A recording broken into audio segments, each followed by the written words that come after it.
Here, Michael Thompson was a powerful CEO who had built his software company from the ground up. He was used to getting what he wanted, both in business and his personal life.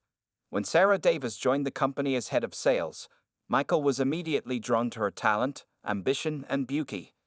Sarah proved herself to be an outstanding employee, landing major clients and driving record revenue growth. The company thrived under her leadership, but as she rose through the ranks, Michael began pursuing her inappropriately. It started with suggestive comments and unwanted touching. Michael would summon Sarah to late-night meetings, insisting she have drinks with him. He even proposed that they travel together on business trips. Sarah repeatedly rebuffed his advances, making it clear she wanted to keep things professional. Rather than backing off, Michael grew more aggressive. He would fly into jealous rages when he saw Sarah speaking with male colleagues. He started showing up at her house uninvited. Fearing for her safety and career, Sarah began documenting all of Michael's harassment. When Sarah finally threatened to expose Michael's behavior, he initially reacted with anger. But then he suddenly changed his tune. Michael apologized and agreed to pay Sarah a substantial sum of money to leave the company and keep quiet. Seeing no other way out, Sarah accepted the secret severance deal and resigned. However, Michael's guilty conscience didn't last long. A few months later, he stunned Sarah by filing a massive lawsuit against her. He accused her of stealing company funds and trade secrets, the very money he had paid her as part of their agreement. Michael's lawsuit painted Sarah as a greedy thief who abused her position to line her own pockets before abandoning the company. His lawyers presented financial records showing large transfers from the company to Sarah's bank account. They demanded millions in damages. Sarah was devastated. While Sarah knew the truth, she faced an uphill battle proving her innocence. Michael was an influential man with deep pockets and connections. As the CEO, he controlled the company's financials and most of the evidence was in his favor. But Sarah refused to be bullied. She hired a skilled attorney who believed her story. As the trial got underway, Sarah's lawyer began meticulously poking holes in Michael's case. When the company's finances came under scrutiny, the attorney uncovered some alarming inconsistencies. Records showed that Michael had personally authorized every payment to Sarah, including her severance. But when questioned under oath, Michael denied any knowledge of the transfers. He changed his story multiple times, raising red flags. The turnaround came when the judge ordered a full audit of the company's books, along with Michael's personal accounts. The findings were explosive. Michael had a long history of using company funds as his personal piggy bank. Not only had Michael paid Sarah hush money, he had done the same with multiple other female employees over the years. Anytime a woman spoke up about his sexual harassment, Michael would dip into company coffers to buy her silence. On top of that, the audit revealed Michael was siphoning huge sums of money to finance his extravagant lifestyle. He used the company card to charter private jets, buy luxury cars, and even install a hair salon in his mansion. It painted a clear picture of fraud and embezzlement. Faced with this mountain of evidence, the judge did not mince words. She threw out Michael's baseless case against Sarah and referred him to the DA for criminal prosecution. Michael went from plaintiff to defendant in the blink of an eye. In the end, Sarah was totally vindicated. The truth about Michael's sexual misconduct and financial crimes came to light in a very public way. He was indicted on multiple felony charges and faces years in prison. Throughout the ordeal, Sarah held her head high. She knew she had done nothing wrong. While Michael tried to punish her for rejecting him, Sarah stood her ground. Because she had carefully documented the harassment from the start, she was able to expose Michael's lies. Sarah's story is a reminder of the strength and resilience of women in the workplace.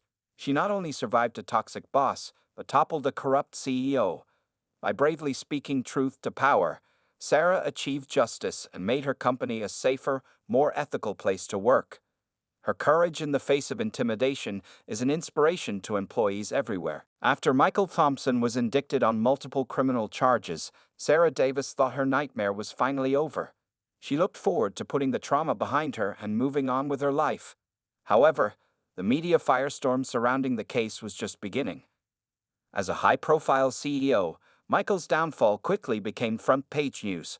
Reporters camped outside the courthouse, hungry for any new details about his sexual harassment and financial crimes. Sarah's name and photo were splashed across websites, newspapers, and TV. At first, Sarah was hailed as a hero, a brave whistleblower who took down a powerful predator. Her courage in standing up to Michael and seeing the case through, even when it seemed all the odds were stacked against her, resonated with people around the world. Inspired by Sarah's story, other women began coming forward with their own accounts of workplace sexual harassment by Michael and other executives at the company. A flood of new allegations poured in, revealing the shocking scope of the abuse. Sarah was inundated with messages of support from fellow survivors.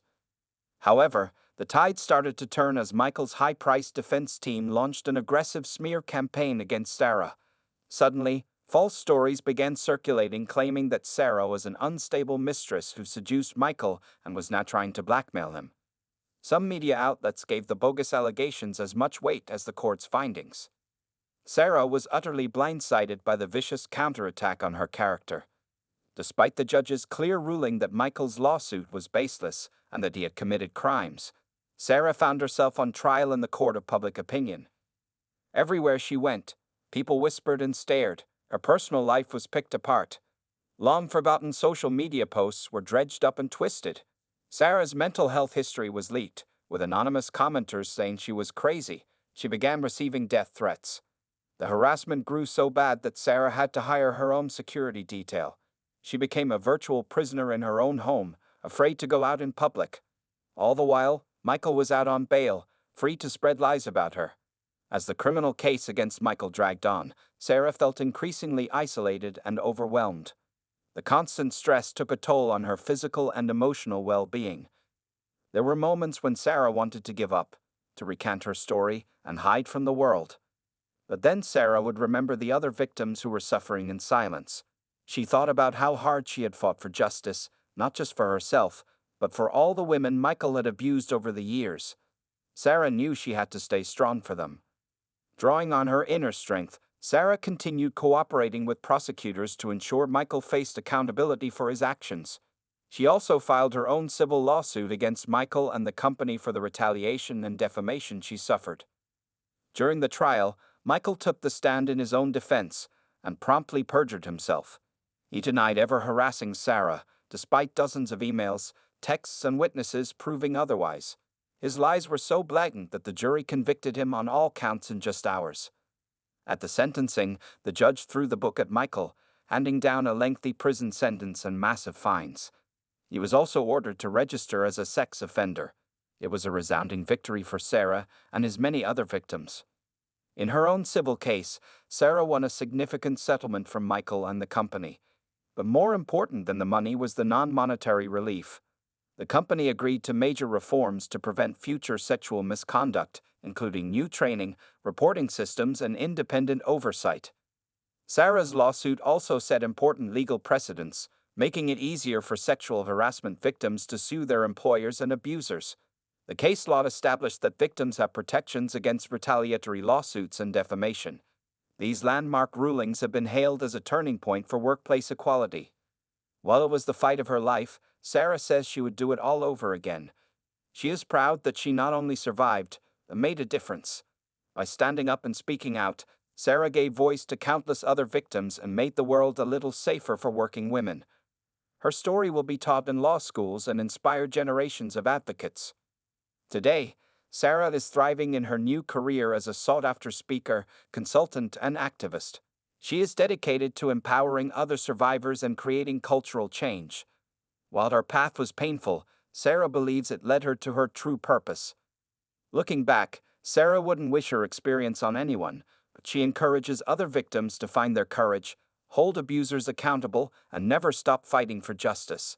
Sarah's heroic story teaches us all that one brave woman really can change the world. 5 years after Sarah Davis' landmark court victory against her former boss Michael Thompson, she had become a leading voice for workplace equality and justice. Her tireless advocacy had helped spark a global reckoning over sexual harassment and abuse on the job.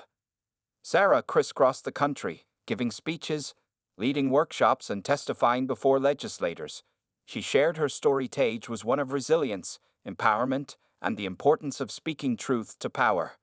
Everywhere she went, Sarah was approached by people who had followed her case or faced similar ordeals at work. Many were inspired by Sarah's courage and credited her with giving them the strength to come forward about their own experiences. For Sarah, connecting with fellow survivors was the most rewarding part of her new calling. However, Sarah's high profile also attracted occasional criticism and backlash. Some accused her of being anti-male or out for personal gain. Conspiracy theories swirled that George Soros or the Clintons were secretly funding her work. Trolls left vile, sexist comments on her social media. Through it all, Sarah held her head high. She knew her mission was just and that the positive impact far outweighed the hate. Rather than engage the trolls, Sarah focused on the work of changing culture, laws, and lives for the better. One day, Sarah received an intriguing email from a woman named Lisa Kim. Lisa said she was another one of Michael Thompson's victims, but with a twist. She had worked for his previous company over a decade ago. According to Lisa, Michael's predatory behavior went back much further than anyone realized. She claimed he had assaulted her and derailed her career when she was a young intern. But back then, Lisa didn't know how to report him or think she would be believed. Reading Lisa's email, Sarah felt a wave of emotions. She was outraged that Michael had been abusing women for so long, saddened for Lisa's pain, and proud that her case against Michael had empowered Lisa to finally share her long-held secret. Sarah immediately reached out to Lisa, and the two spoke at length. After hearing more details, Sarah put Lisa in touch with the attorney who had represented her against Michael. She also connected Lisa with counseling and support services. Talking with Lisa got Sarah thinking about the bigger picture. She wondered how many other women had been harassed or assaulted by Michael before he was stopped. What if his previous employers had gotten complaints about him but ignored or buried them? How far back did his predation go? Sarah decided to launch her own informal investigation into Michael's past. Using her platform and network, she discreetly reached out to people who had worked with him at his former companies. Piece by piece, a disturbing portrait emerged. Multiple women came forward with credible allegations of inappropriate behavior by Michael stretching back to his earliest days in the tech industry.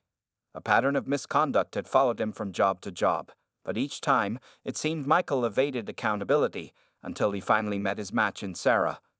Armed with this new information, Sarah made the difficult decision to take the story public. She knew she would face fresh attacks from Michael's defenders and conspiracy mongers, but the truth had to come out to provide answers and closure for his many victims. Sarah worked with a respected journalist to publish a meticulously researched exposé about Michael's decades-long trail of sexual harassment and assault. The story reignited the scandal and sparked an FBI investigation into whether Michael's previous employers broke any laws by failing to address complaints. The fallout was swift. Michael's reputation was permanently destroyed. He lost the publishing deal for the self-pitying memoir he had planned. Faced with the prospect of new criminal charges and civil liability, Michael reluctantly withdrew his appeal of his original conviction and accepted his sentence. For his victims, it was a bittersweet vindication. They took comfort in knowing that Michael was finally facing real consequences, but they also grappled with complicated feelings about their own experiences and regret for not stopping him sooner. As one survivor put it, "We carried his secrets for years. Sarah carrying them brought us together and set us free." As for Sarah, seeing Michael's past catch up with him brought a sense of completion to her own journey. She would never be glad that she was harassed, but she was proud of how she had transformed her pain into purpose. By continuing to speak out, Sarah knew she was making a difference for other victims and changing society for the better.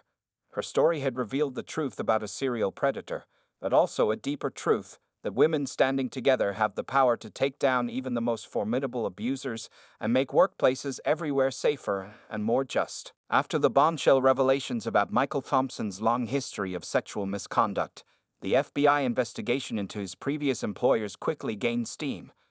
Agents interviewed dozens of former employees and subpoenaed mountains of records looking for evidence of a cover-up. The investigation revealed a systemic corporate practice of brushing harassment under the rug to avoid bad publicity. According to one damning internal report, a board member openly said in a meeting that it would be cheaper to pay off Michael's accusers than to fire and replace their Rainmaker CEO. As soon as the FBI findings became public, all hell broke loose. There was national outrage that Michael had been allowed to rise to the top of the tech world, despite being a suspected sexual predator. People were furious that his employers had enabled and covered for him instead of protecting female employees. Protests erupted outside the offices of Michael's former companies. Activists held signs with slogans like corporate complicity and profits over people. Employees staged walkouts demanding accountability from management and culture change. Under immense pressure, several top executives who had shielded Michael abruptly resigned. A few were even criminally referred themselves for possible obstruction of justice. The company's boards promised sweeping internal investigations and reforms. The reckoning also spread beyond just Michael's past workplaces. Across industries, employees began speaking out and organizing against the bro culture that let harassers operate with impunity. Women came forward with long-suppressed reports of abuse, some naming other powerful repeat offenders. For Sarah Davis, it was surreal to see the domino effect unleashed by her choice to stand up to Michael all those years ago. She marveled at the courage of all the survivors coming forward despite the personal cost. At the same time, Sarah grieved that it took a massive scandal to finally force a societal shift that was long overdue. Determined to harness the momentum, Sarah dove headfirst into advocating for stronger workplace protections. She met with lawmakers to push for legislation banning non-disclosure agreements that muzzle harassment victims. She urged companies to start releasing data on the diversity of their leadership and pay equity. Sarah knew that changing laws and policies was crucial, but not enough on its own. To truly prevent future abuse, the culture itself had to evolve. That meant uprooting the old boys club attitudes that let men like Michael harass with impunity. So Sarah began focusing her efforts more on the next generation. She partnered with educators developing curricula on respectful workplaces, emotional intelligence, and bystander intervention for students. Sarah wanted every young person entering the workforce to know their rights and feel empowered to be part of the solution. Even as she pushed for institutional reforms, Sarah never lost sight of supporting individual survivors. She still took every opportunity to let those following in her footsteps know they were not alone. Sometimes that meant taking a late-night call from someone wrestling with whether to report. Other times, it meant accompanying a victim to a difficult meeting with HR. Sarah also kept holding space for her own healing. As more survivors came forward with stories so painfully similar to her own, Sarah processed a lot of complex emotions. She had spent so long focusing on holding others accountable that she had neglected her inner work at times. With help from therapy and her Me Too sisters, Sarah gave herself permission to not always be okay. She learned to set boundaries and practice self-care, especially on the tough anniversary dates of her harassment and trial. Bit by bit, Sarah released the shame and anger that for years had coexisted with her pride and conviction. Looking back, Sarah realized that her journey was not just about justice, it was about finding her voice. Emerging from the darkest chapter, she had reinvented herself as an activist, advocate, and role model. Through speaking her truth, Sarah had rewritten her story from victim to victor. Now, Sarah is determined to use her platform to pave the way for more progress. She knows the fight is far from over. A true tipping point means not just taking down a few bad apples, but transforming the whole barrel. Sarah dreams of a world where what happened to her is unimaginable, where every employee can bring their full authentic selves to work without fear. As Sarah often says in her speeches, cultural change doesn't trickle down from the top, it rises up from the grassroots. Every story shared, every silence shattered, every perpetrator exposed brings us closer to workplaces of dignity and equity for all.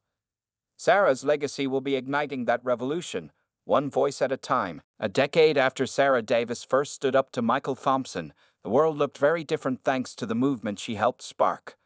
Workplace harassment was no longer an open secret swept under the rug. There had been a true cultural shift toward accountability, equity, and respect on the job. But as much progress as had been made, Sarah knew the work was never finished. She remained as committed as ever to fighting for a world where no one had to go through what she and so many others had endured. Even as Sarah's public profile grew, she stayed focused on advocating for everyday workers. One morning, Sarah was in her office preparing for a big speech when she received an unexpected email. It was from a woman named Jenna who worked at a large financial firm. Jenna said she was experiencing severe harassment from her manager, but was afraid to report it for fear of retaliation. Reading Jenna's message, Sarah felt her stomach drop. The details were eerily similar to what Sarah had gone through with Michael. The inappropriate comments, the unwanted touching, the threats about her career. It was a stark reminder that for all the cultural awakening, harassment was still happening every day. Sarah immediately cleared her schedule and called Jenna.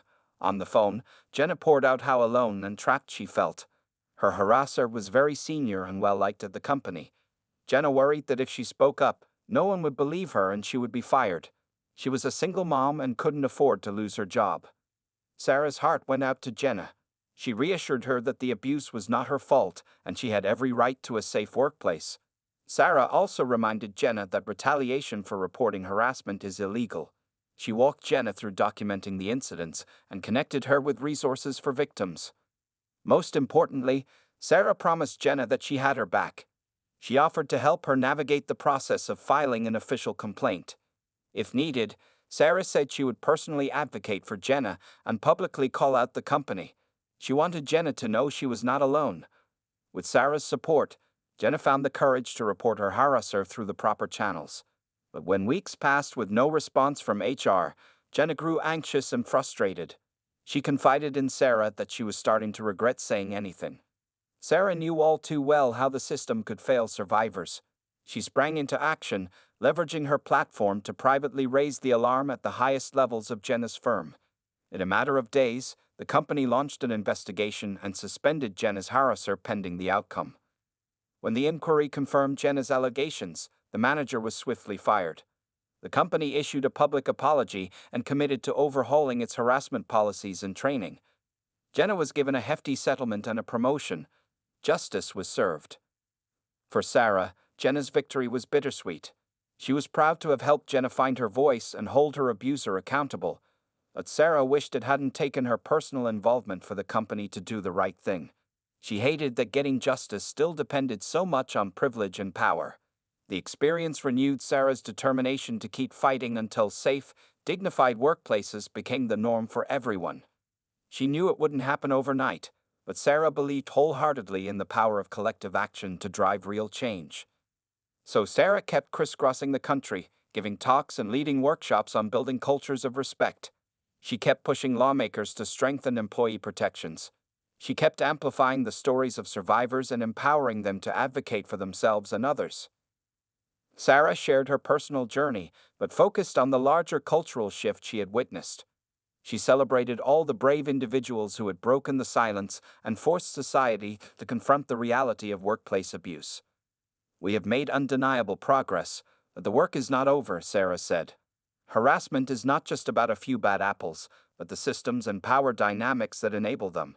To create lasting change, we must keep disrupting the status quo and reimagining what is possible." Sarah received a thunderous standing ovation.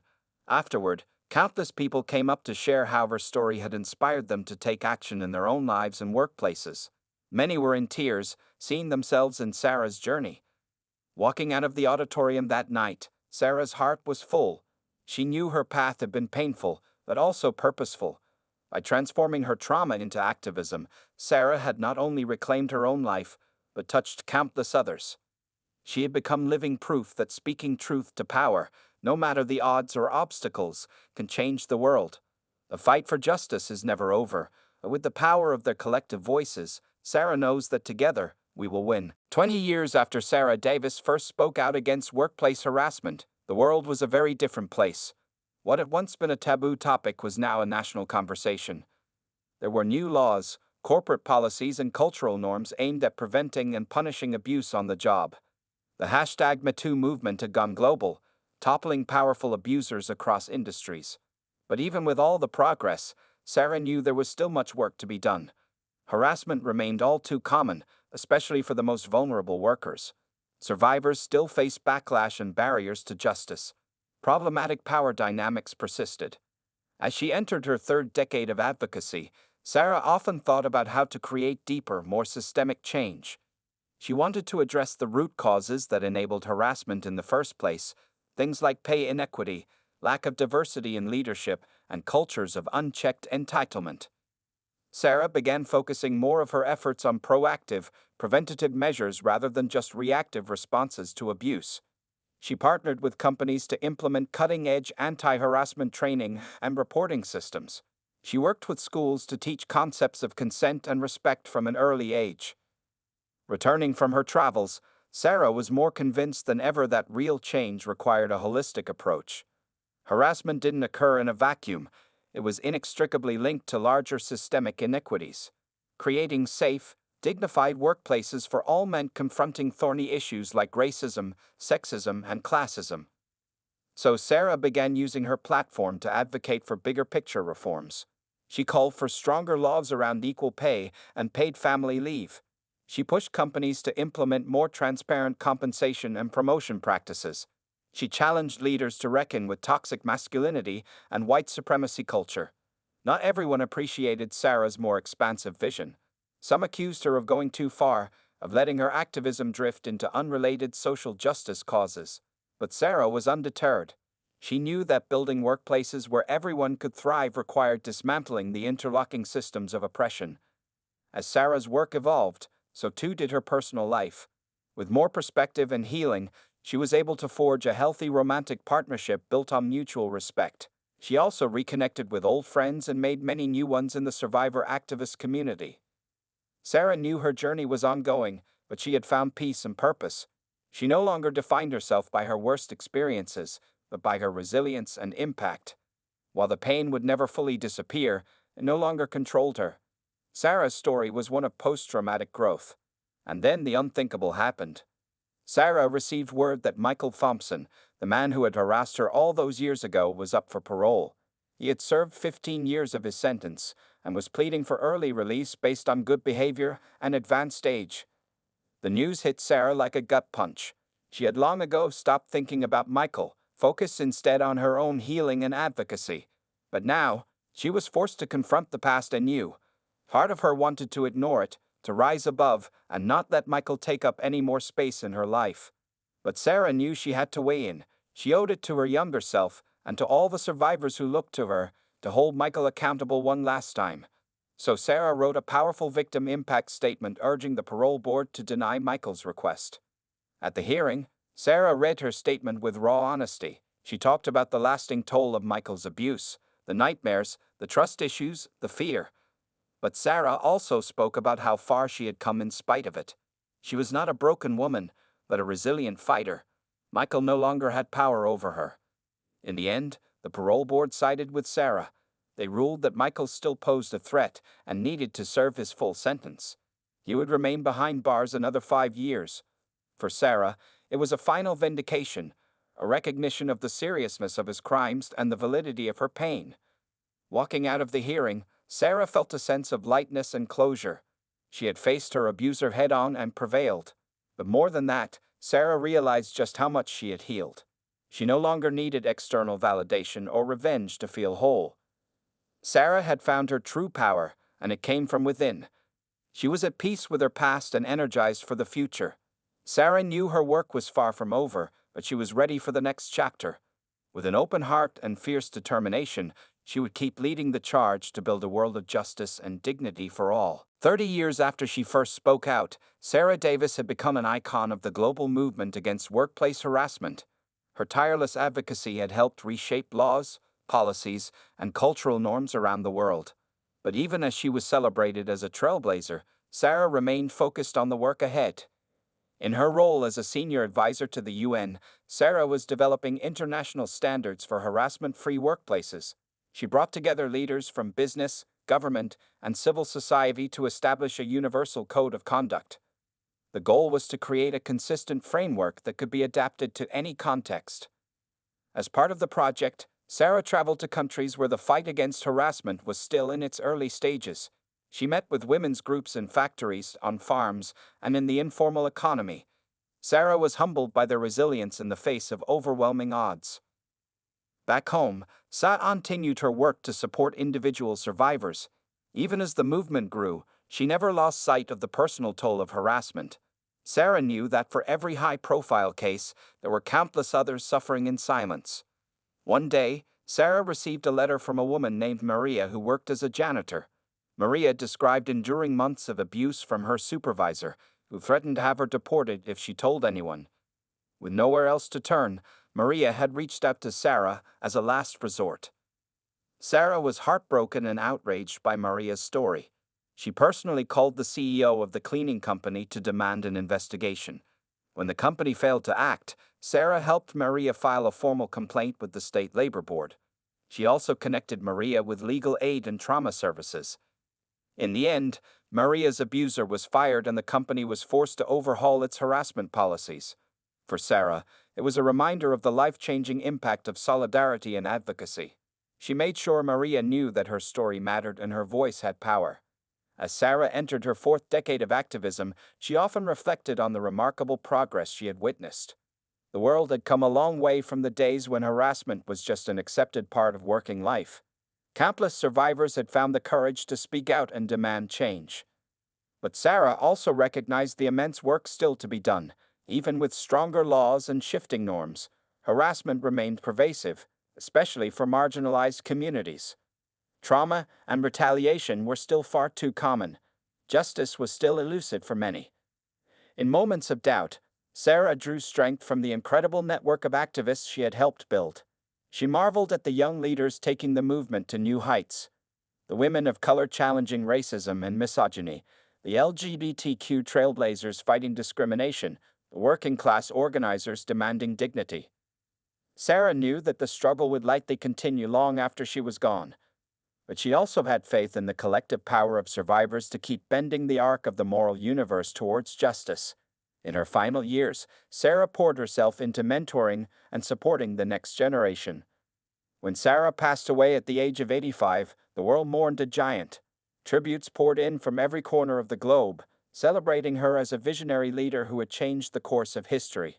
But even as Sarah was lionized in death, those closest to her remembered her humanity above all. They remembered Sarah's infectious laugh, her wicked sense of humor, her boundless generosity. They remembered her resilience in the face of unimaginable trauma, her grace in the spotlight, her humility despite her many accolades. Most of all, they remembered Sarah's unshakable commitment to lifting up others. At Sarah's memorial, one of her longtime colleagues noted that the fight against workplace abuse would not end with her passing. Sarah would be the first to say that this is not about one person, she said. It's about the collective power of survivors demanding change. The best way we can honor Sarah's legacy is to keep showing up and speaking out, no matter the odds. As the service ended, the assembled crowd rose in a standing ovation. Through tears and smiles, they celebrated a life of extraordinary impact. Sarah Davis had started as one woman facing impossible odds. She had ended as a global icon who empowered millions to find their voice. Sarah's story was a testament to the power of speaking truth, no matter the cost. It was a reminder that even the deepest wounds can be transformed into a catalyst for change. Most of all, it was an invitation to keep believing in a world where every person can live and work with dignity. Though Sarah was gone, her spirit lived on in the countless lives she had touched, and with each new voice that rose to speak out against injustice, her legacy grew. The struggle continued, but so too did the hope that Sarah had inspired, the hope for a better world for all.